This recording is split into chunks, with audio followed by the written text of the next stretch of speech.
కథలు రైలు వచ్చేసింది.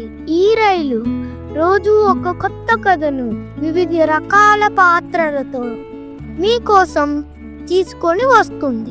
రండి, ఆ కథ విని ఆ కథలోని పాత్రలను కలుసుకుందాం. మరి మీరంతా సిద్ధమా? ఈరోజు యొక్క కథ పేరు గాలి దుమారం.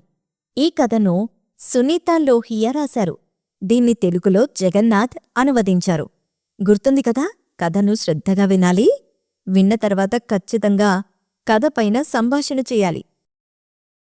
ఒక తోటలో ప్రతి చోట రంగురంగుల పూలున్నాయి. ఎరుపు, గులాబీ, తెలుపు, ఇంకా ఎన్నో రకాల పూలున్నాయి. కాని మధ్యాహ్నం నుండి అవన్నీ విచారంగా ఉన్నాయి. చుట్టూ తీవ్రమైన ఎండ, గాలి దుమారం ఉంది. ఆ ఎండకు అన్ని పూల ముఖాలు వాడిపోయాయి. అవి ఆయాసపడుతూ కొమ్మలకు వేలాడుతున్నాయి. అప్పుడు గులాబీ, ఈరోజు బాగా ఎండ ఉంది చూడు, మన ఆకులు కూడా వాడిపోయాయి అని అంది. చల్లటి గాలి వీస్తే బాగుండేది అని పూలన్నీ తమలో తాము మాట్లాడుకుంటున్నాయి.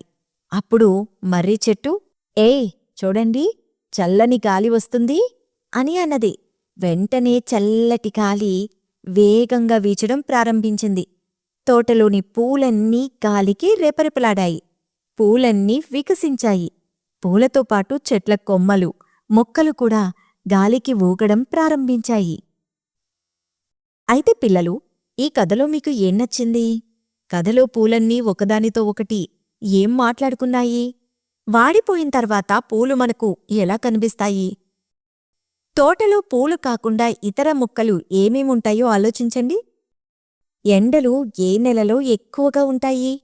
ఏ కారణంగా ఎక్కువ గాలి దుమారం ఉంటుందో మీ కుటుంబ సభ్యులను లేదా ఉపాధ్యాయులను అడగండి.